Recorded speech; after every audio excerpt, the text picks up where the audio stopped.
Hello everyone and welcome back to TowerGate. It is TowerGate day 442. It is Saturday. Happy Saturday morning.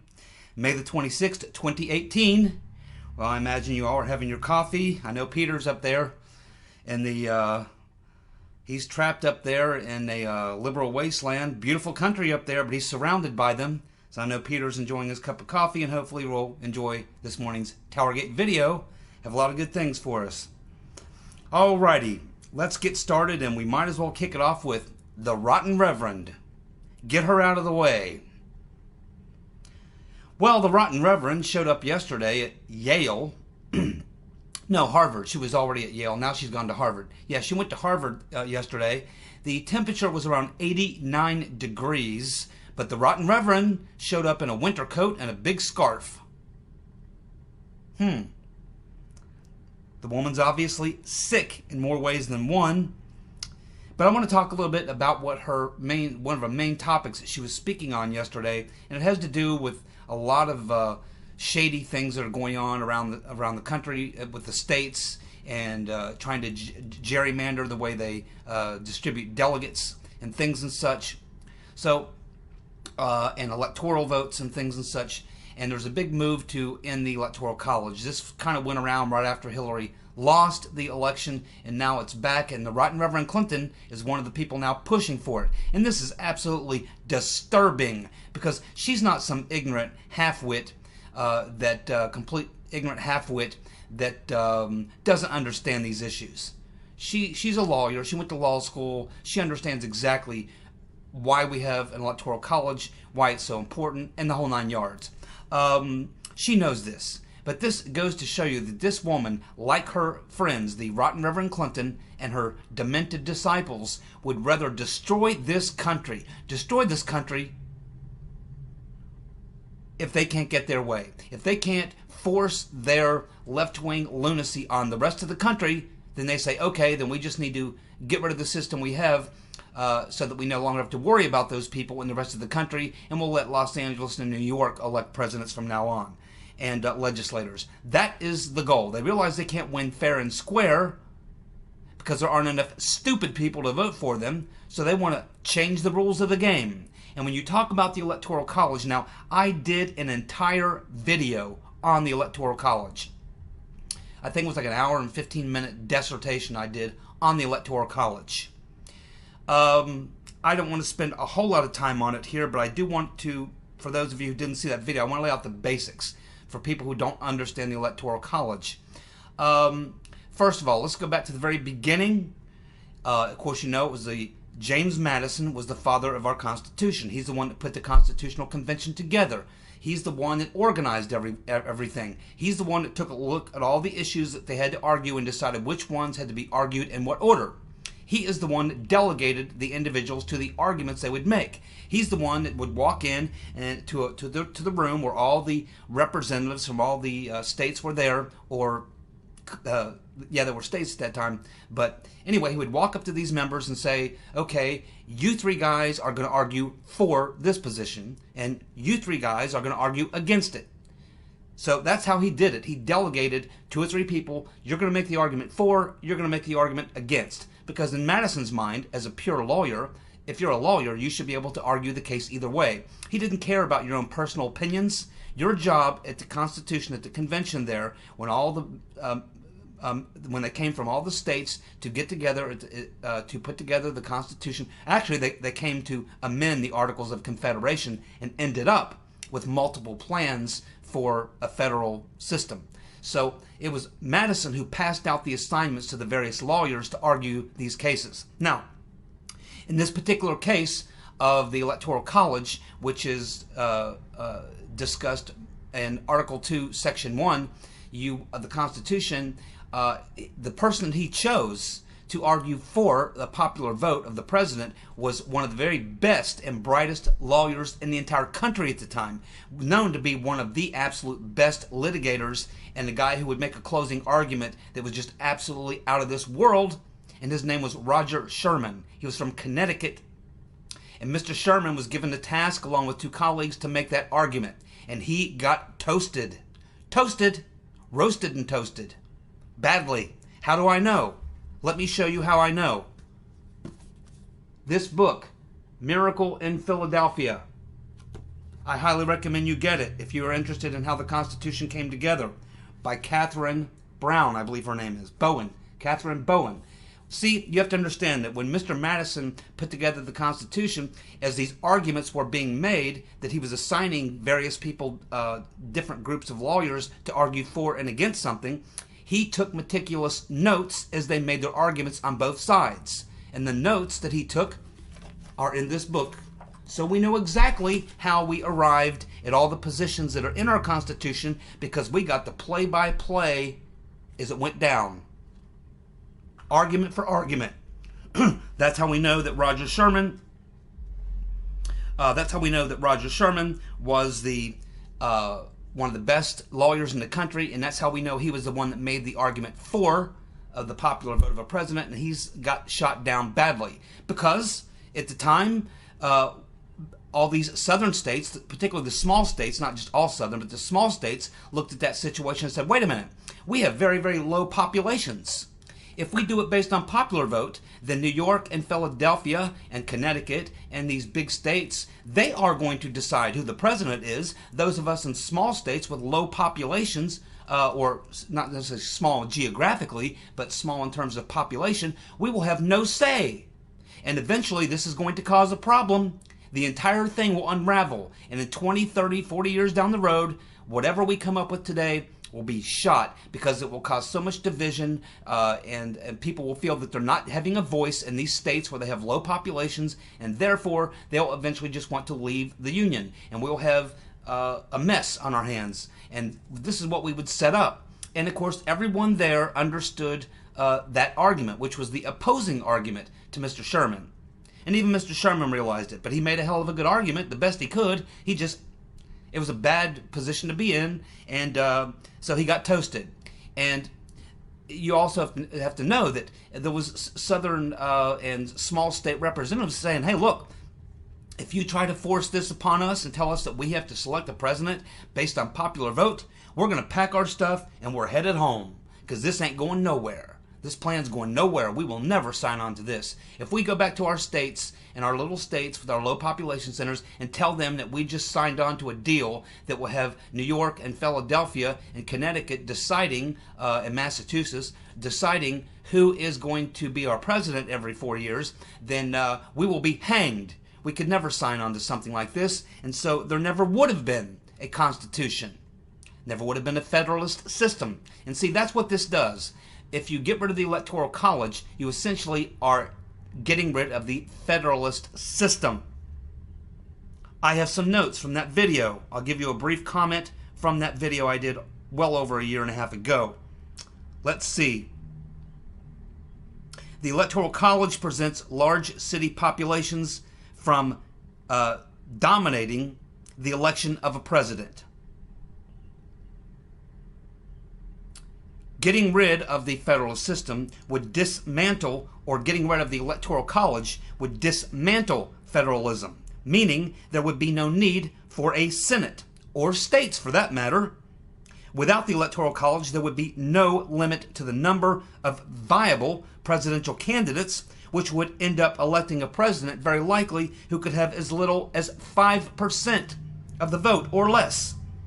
It would create chaos. We would be a ship that just sits and spins in a circle and goes nowhere. It would be constant arguing and fighting with no platforms that could go anywhere, because there wouldn't be enough popular support behind any of them to move anything.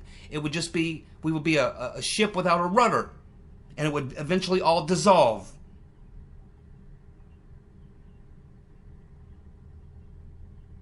It would eventually lead to civil war, a breakup of the Union, an end to federalism. No Electoral College means no Constitution, no federal system, no United States of America.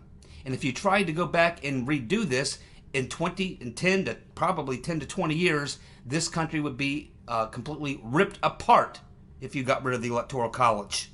Scholars know this. It's been debated many times.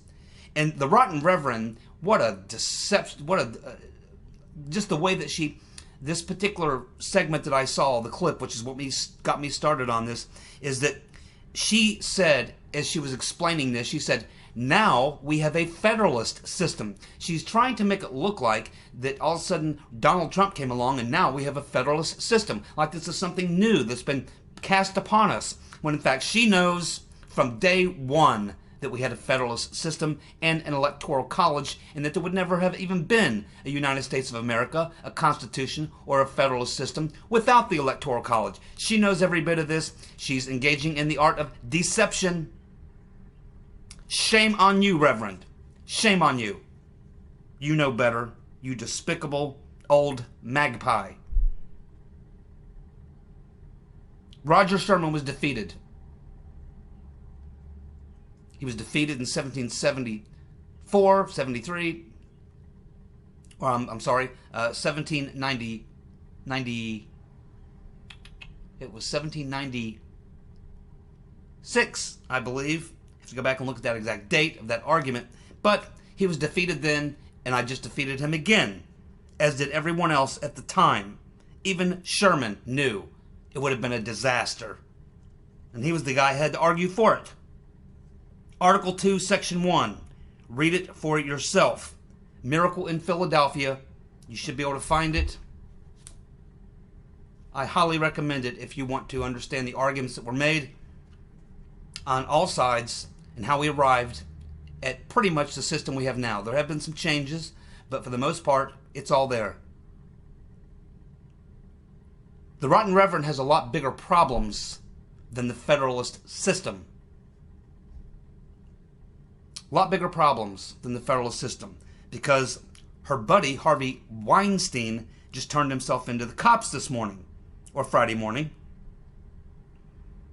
The question that she has to be asking herself, along with a lot of her friends, is will Harvey Weinstein, will he use the dirt that he has on his powerful friends as leverage to get himself off the hook? Will he name names? We know that the FBI used Mr. Epstein, that good friend of the Clintons who owns that little island that Bill and Hillary have both visited on multiple occasions. They got him to sing like a bird to cooperate so that he wouldn't be facing any more legal liability. They got him to turn, and that's how they got Weinstein. So now you have Weinstein and Epstein both essentially working with the FBI here, or the folks there in the New York, I guess it's the regular police department there, the NYPD. Both of these guys have a lot of dirt on the Clintons and a lot of their friends, probably Republican and Democrat, but mostly Democrats. So, Reverend, you might want to be a lot more concerned about your former friends, who are probably dropping the dime on you right now. Mr. Epstein and Weinstein is what you should be worried about, Reverend, not the Electoral College, because it ain't going to be overturned because there's not enough stupid people to support it. What a disaster. The woman needs to be locked up. She's a threat to the country. Will Justice Kennedy last the year? Question a lot of people are asking. Rumors are that he won't. This is a very dangerous circumstance for the president with the election coming up and the Republicans. I do hope that they are smart enough politically to know that now is not the time to go out and start talking about replacing Kennedy with a really great justice. Oh yeah, we want to do it. We don't want to talk about it. Not now, not till after 2018, even if he leaves during the summer, which would be at the end of this session, because he just might. But the Republicans and President Trump should zip it up and not say a word about, we all know what type of judge he's going to appoint. We all know that. But what they don't want to do is to go out and use this, because if they do, this will give the Democrats an issue they don't have right now. They don't have any issues. They can't run against Trump on the economy. They can't run against Trump on jobs. They can't run against Trump on taxes, although I think they're wising up that people like their tax cuts. Sanctuary cities, immigration, all these issues, they know they're on the wrong side of the polls, and they will change their ways. The people at the top of the leadership conferences and in the states, certainly maybe not the federal level, but at the state level, believe me, these Democrat politicians are not that stupid. They can read the polls. And so they're not going to try to push those issues as we move closer into the election, in the general election, I should say. What you don't want to do right now is give the Democrats an issue that really, really motivates and activates a big part of their base, which is the female vote that wants to maintain abortion rights. And so if the Republicans and Trump start going out and talking about that, oh, Justice Kennedy's going to be leaving, we're going to get another great judge, another hardcore conservative judge, another constitutionalist, pro-life judge. As soon as you do that, you are going to activate the pro-abortion crowd like you've never seen before. You will also lose some of those women that Trump got. It is not the time to start talking about that. Wait till after the elections and then you do it, but not before the elections. Do not give the Democrats an issue like the right to an abortion versus right to life. Do not give them this issue coming into the 2018 campaign. It could cause you problems. Right now, we're set to pick up some good Senate seats. You could lose a couple Senate seats if you allow the Democrats to have an issue like this that they know they can go out and campaign on, and they will. They'll jump all over it in a New York minute. And we will have just given them a gigantic issue that is really one of those issues that really motivates their base, gets a lot of women out to vote, and things like that. So certainly from a political point of view, I mean, he's going to appoint the judge anyway when Kennedy is gone. So the smart political play right now is to shut up. Run on the economy, run on taxes, run on foreign policy, run on all those things, getting rid of sanctuary cities. Those are all good. Do not go out and do not go out and make abortion the pivotal issue to swing the elections in 2018. That could be very, very bad. Do not do that, Republicans and President Trump.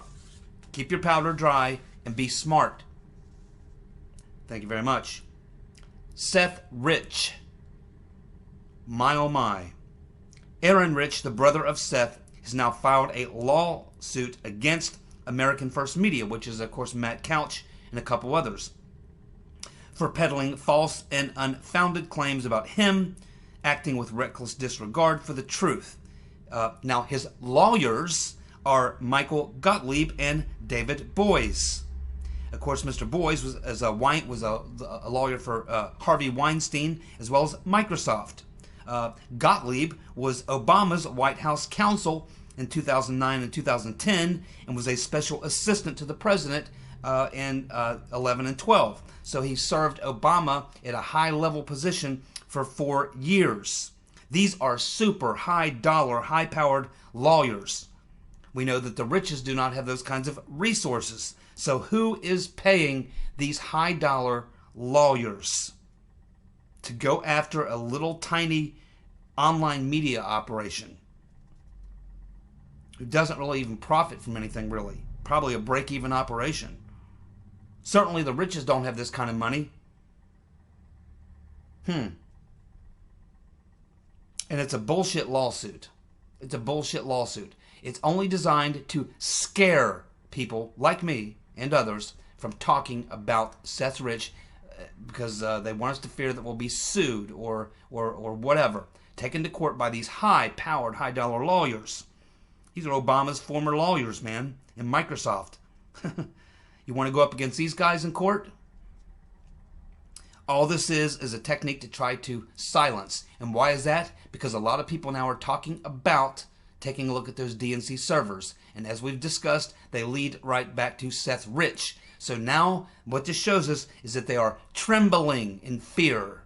In fear of the truth. The DC Metro Police have given up a long time ago on this case. But still, if the Riches and other people in the Metro PD wanted this case solved, they would say, okay, we've exhausted all of our resources. We've exhausted all of our tips. We've done everything we can do. We just can't figure it out.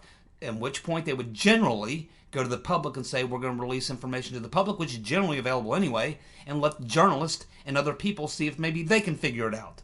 But to this date, they have not released the ballistics report. They have not released any surveillance video. They have not released the body cam footage of between 4 and 6 police officers who were on the scene. Seth Rich was conscious and speaking when they arrived on that scene. Brad Dauman has also filed a suit. Remember him? Demanding false and defamatory materials to be removed from any websites over which defendants have control. So we have, now they're coming after him. Brad Dauman is coming after him. 2 high-powered lawyers are coming after him. So they're looking to shut down anyone who talks about Seth Rich. That's what this is all about. It's a fear campaign to silence people who know what the hell is going on. I don't think it's going to work.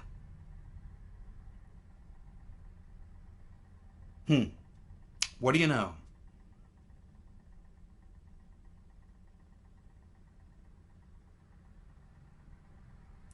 And this is also very interesting that Mr. Couch, who has the website that's being targeted here, he says that he learned from CNN that he was being sued. So before he was ever even served his legal papers, CNN was reporting on it. So, who told CNN and why? See, that tells you what's going on here. This is a coordinated effort, once again, using CNN, which is liable and complicit in a lot of crimes, which they're about to be outed for, along with other media outlets. They are participating in a criminal conspiracy. And here we can see that they're happy to be participants in this particular action. That's not something you're supposed to do. Lawyers aren't supposed to go leak to the media before the person that they're suing even gets served. Again, we can see that these people play very, very dirty, Mr. Grassley. The perps are terrified because there are people now talking about looking at the server. That's exactly what's going on. Here you go. You ready? Bill Priestap, the #1 man at FBI counterintelligence, Peter Strzok's boss, Peter's been stroking us, visited London at the same time as Papadopolous was meeting with Downer. May of 2016, somewhere around the middle of the month, and this was discovered in the newest release of Strzok page texts. There is a particular text message in there from Strzok to Page where he says, quote, "I don't know that Bill will read it before he gets back from London next week." That was made by Strzok on May the 4th of 2016. Keep in mind, Bill Priestap will be testifying in front of Congress on in the first week of June, about 2 weeks from now, a little less than that. So now we have another question. What was one of the FBI's top counterintelligence officers doing in London in mid-May if the FBI counterintelligence probe didn't open until July 31st, 2016? And the FBI didn't receive Alexander Down the Hatch Downer's tip until July 2016, at the same time that Downer is chatting to Papadopolous. What is Mr. Priestap doing in London in May at the same time that Paps is meeting with Downer, when in fact they didn't even learn about the Downer Papadopolous conversation until July, and they didn't open up the counterintelligence operation until the end of the month, July 31st. But he's there in May. Again, just another example where the timelines do not match up with the events that were happening, going all the way back to even 2014. So, will you explain that, Mr. Dishonorable James Comey? How about you, Mr. Potato Head? Have you got an explanation for that? How about the unwitting idiot, Mr. Clapper? Will you go on CNN and explain that, Mr. Clapper? I'll be waiting. The Boston Herald, Adriana Cohen. No friends of Trump or the Republicans, I can assure you. Wrote a column. warning Democrats that the truth is coming out. Quote, a Democratic Watergate, quote, unfolding before our eyes, quote, this could get really ugly, folks, quote. 4 quotes from her story. Warning Democrats, the truth's coming out. A Democratic Watergate unfolding before our eyes, and this could get really ugly, folks. She's talking to her Democrat friends who read the Boston Herald. She knows, and as I told you, watch the left-wing media. That's how we'll know when this thing is over. When they turn, and they will, as I pointed out to you last week, we had a couple stories, the New York Times, the New York Post, Slate, BuzzFeed, all had little stories last week that's starting to move the other way. They realize the game's about up, and once it is up, they got to jump in the game on the other side. Exactly 180 degrees the position they've held for the past year and a half. They have to flip because that's where the story is going, and they have no choice. They've been fighting it. They've been working on the other side for a long time, but once they're overwhelmed with facts and the truth, they'll have no choice. Like I said, they will turn, and the long knives will come out. And of course, we know, in reference to what we were talking about earlier with the Right Reverend Clinton, we know that the FBI agent who was originally in charge of the email investigation, who quit because he knew that it was being railroaded. And we also know that the previous Inspector General, who actually discovered the Right Reverend Clinton's emails back during the Benghazi hearings, we know he was forced out. He did an interview with Catherine Herridge of Fox News. Both of these individuals will be testifying, as well as several other FBI agents who will be testifying. I imagine they want subpoenas. I don't know if they must get them, but they should get them to testify. And these are 2 agents that were with Strzok when they interviewed Flynn, and then another FBI agent, apparently, is also interested in testifying. Now, this goes to another issue that's popping up, which is this speech that Grassley gave on the floor of the Senate. Now, I generally like Grassley. I know that he did a lot of work on the whistleblower laws to protect whistleblowers, and I credit Grassley for that. However,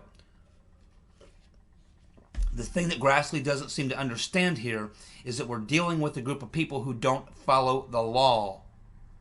Grassley's bill is great.